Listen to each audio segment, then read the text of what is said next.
bayar pinjol. Mungkin bunyinya agak janggal ya, agak kurang ajar ya itu menurut teman-teman semuanya, atau orang-orang yang sengaja berlindung di balik video-video saya ya. Ini aji mumpung juga bagi mereka. Tapi kenapa saya bilangin stop bayar pinjol? Selama ini saya perhatikan dari teman-teman semuanya yang curhat kepada saya, baik ketika saya live maupun di ruangan komentar, pertanyaannya pun sama semuanya, nggak ada yang berbeda. Kalau nggak DC datang ke rumah, daerah mana yang dikunjungi? Kalau nggak aman atau tidak? Kalau Galbay di sini, atau yang dia tanyakan Galbay bagaimana kalau di aplikasi ini? Sebenarnya konsepnya dari semua pertanyaan yang teman-teman lontarkan, saya paham banget. Itu adalah sebuah rasa ketakutan yang saat ini menghantui teman-teman semuanya. Saya paham itu. Ya. Anda ketakutan dan Anda mencoba meluapi ya ketakutan yang ada dengan dalih Anda menemukan jawaban secepat mungkin. Ya, contoh soal DC datang ke rumah. Ya. Tujuan Anda sih simpel aja gitu loh, ya. Kalau misalnya Anda sudah mendapatkan jawaban, ternyata DC tidak datang ke rumah, ya oke aja. Berarti Anda tidak perlu jujur lagi nih kepada teman, kepada orang sekitar, kepada orang tua, kepada suami ataupun istri. Kan simpel banget itu. Ya. Padahal permasalahan Anda bukan karena DC datang ke rumah. Permasalahan Anda hari ini, Anda sudah terlanjur masuk, duit tidak ada. Ini yang jadi masalah. Ya, terus kenapa Anda malah memikirkan dan menambah beban kepada tentang pertanyaan DC datang ke rumah? Ya, kalau pertanyaan ini tidak mampu Anda jawab ya, atau tidak ada orang yang memberikan jawaban yang pas menurut diri Anda, tahu nggak Anda apa efeknya? Efeknya adalah Anda akan masuk ke dalam dunia gali lubang tutup lubang. Ya, iya kalau ada orang yang bisa meyakinkan Anda tentang pertanyaan Anda itu. Kalau tidak ada, ini efek yang akan Anda terima. Resiko yang akan Anda terima adalah besar kemungkinan akan terjadi gali lubang tutup lubang. Kenapa? Karena masih ada kepanikan dalam pemikiran dan yang tidak Anda temukan jawabannya di balik kepanikan itu. Mau tak mau, Anda pasti melakukan gali lubang tutup lubang. Itu resiko yang pertama. Ya, resiko yang kedua adalah Anda akan masuk ke dalam dunia penipuan dengan jasa-jasa penghapusan data. Padahal saya selalu, mungkin bukan satu atau dua lagi di channel ini saya sampaikan, tidak ada yang namanya hapus data pinjol. Ya, kecuali pinjolnya tutup. Pinjolnya pun tutup, data Anda ini ada di dunia maya loh. Bukan di dunia nyata. Ya, sewaktu-waktu itu masih bisa mereka buka dengan aksesnya. Bukan disimpan di gudang. Ya. Ini teman-teman beranggapan itu data Anda itu kayak disimpan di gudang, enggak. Ya, ini era digital, pinjaman online, semuanya berbasis online. Ya, itu untuk resiko yang kedua. Anda akan masuk ke dalam dunia penipuan dengan dalih jasa-jasa hapus data. Habis itu lagi, apa lagi? Jasa-jasa joki-joki pinjol. Anda juga akan masuk ke sini. Ya, kenapa? Karena masih ada kepanikan dalam pemikiran Anda.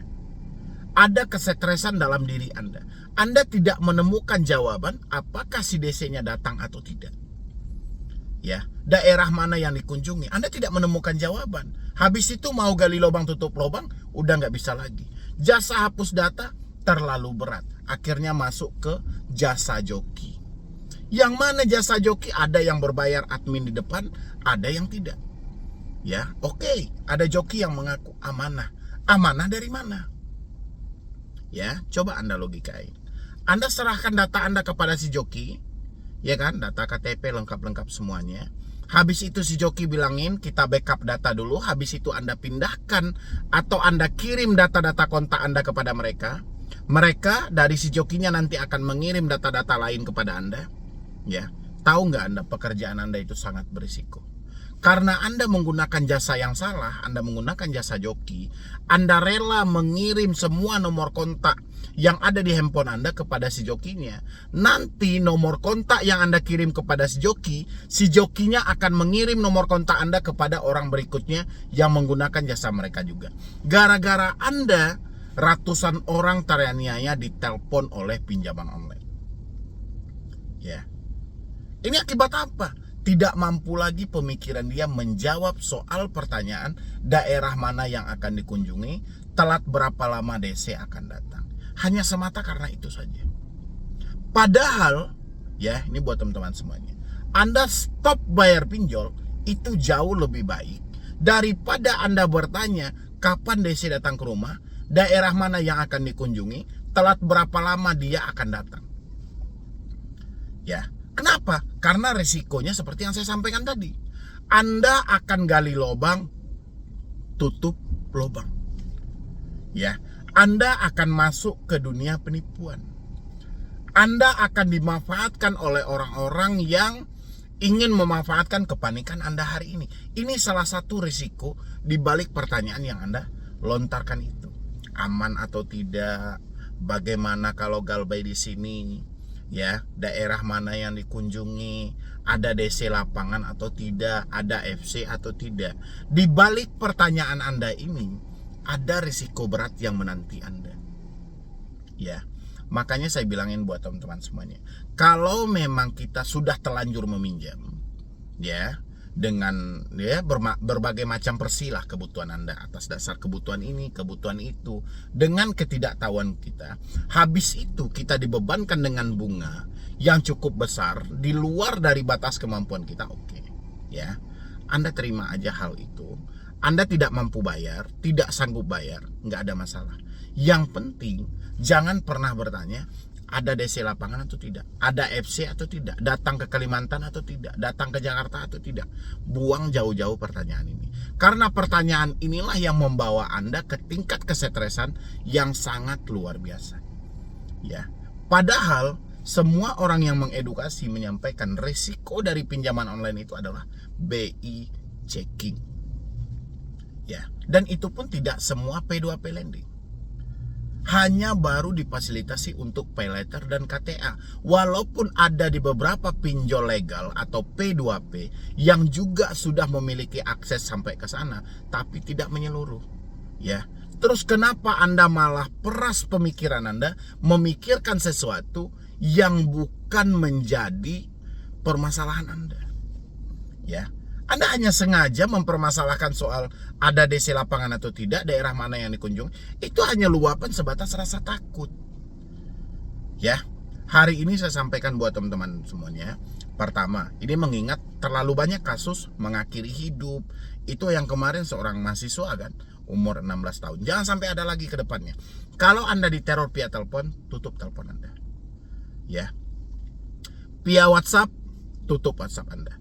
Takut mereka menyadap handphone Anda terus-menerus, rinset HP Anda ke setelan pabrik. Ya, ingat, merinset HP ke setelan pabrik bukan menghapus data yang ada sama pinjol, tapi membatasi sadapan buat ke depannya.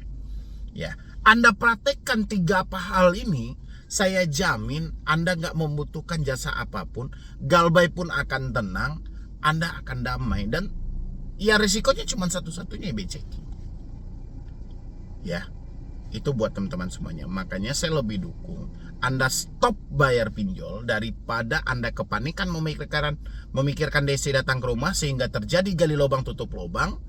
Ini lebih berbahaya lagi. Ya, mau dipinjol manapun, buat teman-teman semuanya, kalau menyatakan sudah tidak mampu, ya sudah, stop bayar. Ya, salah nggak bang? Nggak ada yang salah. Ya kan? Hutang kan wajib dibayar bang, memang. Hutang wajib dibayar.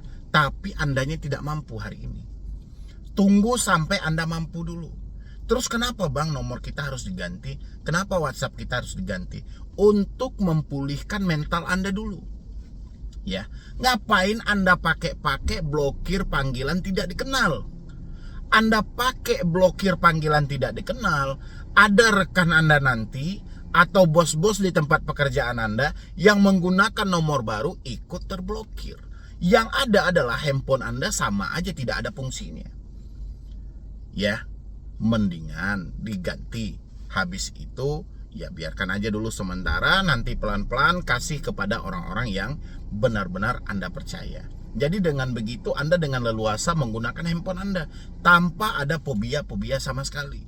Kalau hari ini Anda aktifkan panggilan tidak dikenal, bagaimana nanti kalau orang tua Anda sakit di kampung dan ada warga yang menelpon Anda sementara namanya tidak ada dalam daftar kontak Anda? Apa nggak makin kacau? Ya, satu-satunya memulihkan mental Anda hari ini adalah Anda tidak lagi melihat ancaman dan tekanan dari debt collector. Ya, itu akan menyelamatkan Anda buat kedepannya. Tapi selagi Anda masih melihat ancaman, tekanan, telepon, percaya, sekuat apapun mental Anda, tetap akan down juga. Ya, mungkin dari saya cuma itu aja buat teman-teman semuanya, supaya ini walaupun sedikit tapi minimal bisa membuka kembali pemikiran Anda bahwasannya menghadapi pinjaman online tidak perlu dengan ketakutan yang Anda rasakan hari ini. Ya, santai aja. Anda tidak sendiri kok, tapi ada puluhan juta orang yang sedang gagal bayar sama seperti diri Anda. Ya, jadi sekian dulu dari saya, Medi Broni. Wassalam.